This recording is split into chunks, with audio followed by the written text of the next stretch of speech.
Yeah, I just wanna be great. Right then, day 16 on the Courier exchange. It's a Thursday. I didn't have a job for the day.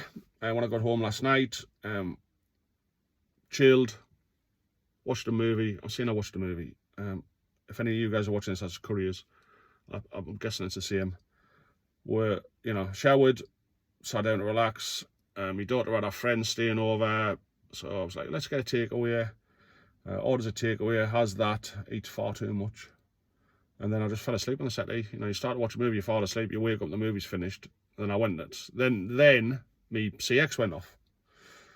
And it was a job come on 290 miles from Stokesley, going down to TN22. I've never heard of a place called Crowborough. Anyway, it's motorsports parts. I'm at a composite site. So I paid 80 pence a mile, 230 quid or something like that.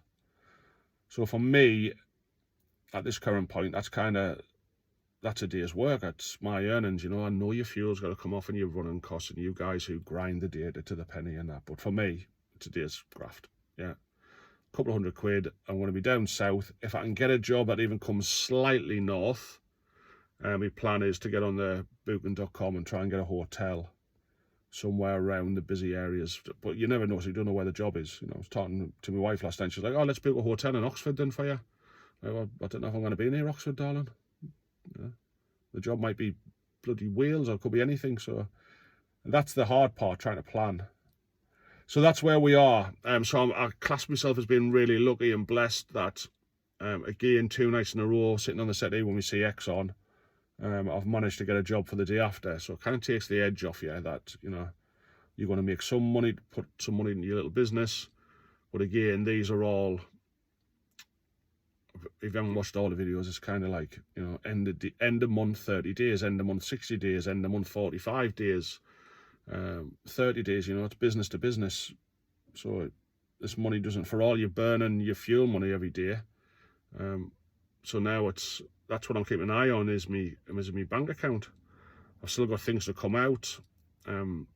I use a credit card. I pay my credit card straight away, so I don't have anything sitting on a credit card, if that makes sense. And I had a hiccup in the garage where it just wouldn't let my debit card pay for the tax. So I put on my credit card. So that's got to come out this month. So at the end of this month, which is a couple of weeks away, I've already got that tax to pay for, which is 174 quid. And I'll have my first monthly payment on the insurance, which is 300 odd quid. And I think that's it.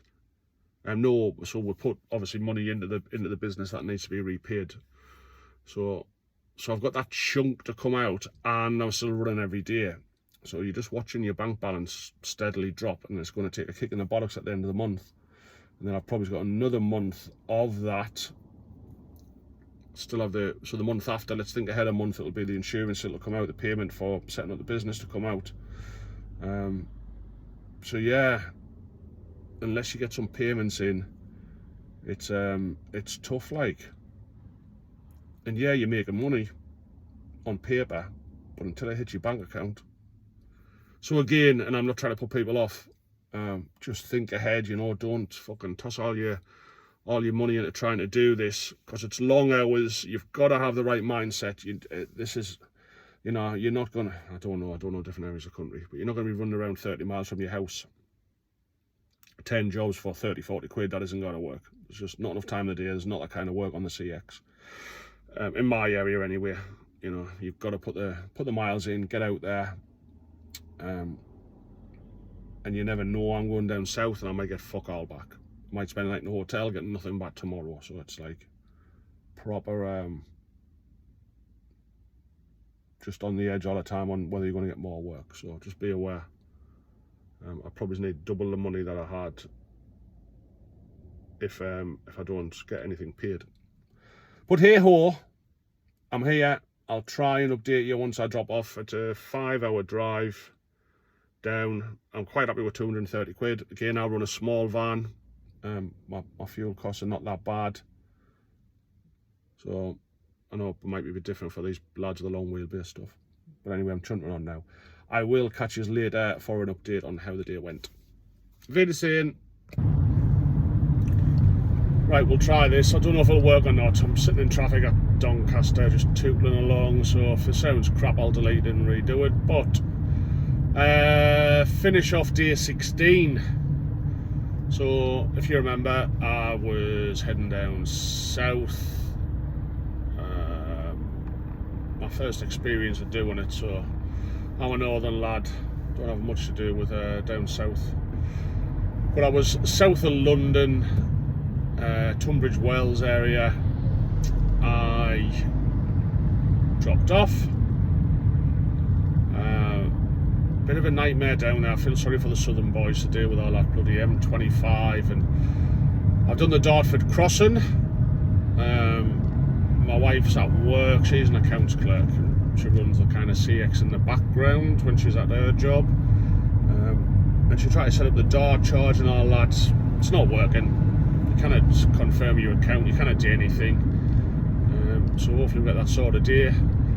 Anyway, I dropped off. There was plenty of jobs down there. I'm saying plenty, maybe half a dozen jobs or so. And I was just going to try and steadily make my way north and get a hotel somewhere. Anyway, a job comes on. Backload. Love it when they have that on. Basically means do this cheap. And it was going from Brighton to Middlesbrough. So I was like, right, let's get on it. I put in, and I think I put in 70p a mile. So I want to come back. I would have done it for 50 to be fair. Anyway, the lassie rings us from the shipper. When can you get there? I said, it's telling me 46 minutes, darling.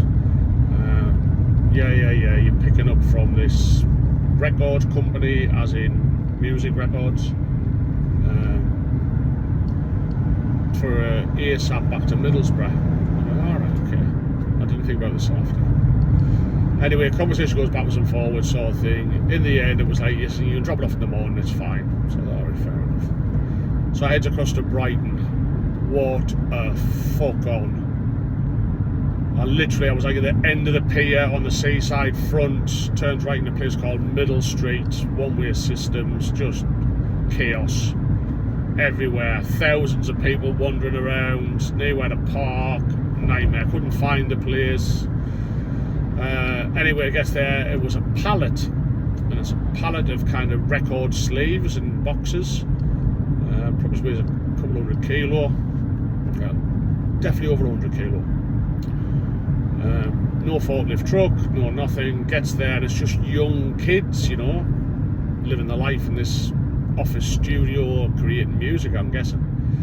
And these record labels have been dropped off at the wrong place, so they're going back to Middlesbrough. So I said, you got a forklift truck? No. Alright, we'll break the pallet down anyway. I'm about 300 metres away on a one-way street. So I was back in the van, I reverses down the one-way street, like something not right. Gets all the way down, had my hazards on, flicks it in right, and here they come, carrying the pallet. Alright, great. Anyway, I took one end by myself, because there was a lassie on the corner, gets a pallet in the back of the van. I got to the area, turn around, and there's literally rats. This is broad daylight, and there's rats in the back lanes. Like, dirty bastards. So, gets back in the van, starts with me way to Brighton. Must have been an hour and a half for me to get out of Brighton.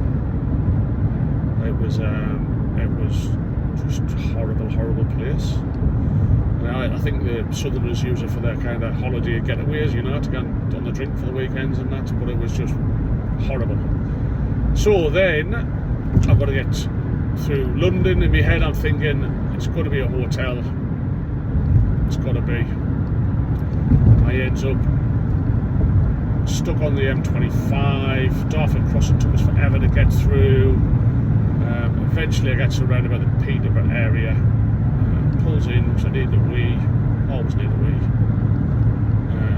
Hits the booking.com for the first time, a hotel with a free breakfast, 60 quid, I'm like, oh, that's all right, we'll have that. Not realising I didn't do my homework. Hits the button, orders it, gets to the room, some guest house, someplace, I can't even remember where it was. Gets there, little old dear, takes us up the stairs, she couldn't walk properly, she was like a buckled wheel, bless her. Crashes and puts me game in the room, goes out the road, local sports bar, 2 pints of lager, and I passed a chippy. And the chippy was hit on the way back. I got a sausage and chips, takes about my room. Happy days, I had a shower, and I was literally probably just sleeping half an hour. Speed's going to pick up now, so I don't know if you'll hear us anymore or not. So yeah, then checks how far it is to be dropped. It was 3.5 hours, so I couldn't even get breakfast because breakfast was 6:30. I literally left there at 5:30 to get up for a 9 o'clock drop off at this place. So there you go. That's why I'm currently. I'll fetch up day 17 if we get some work.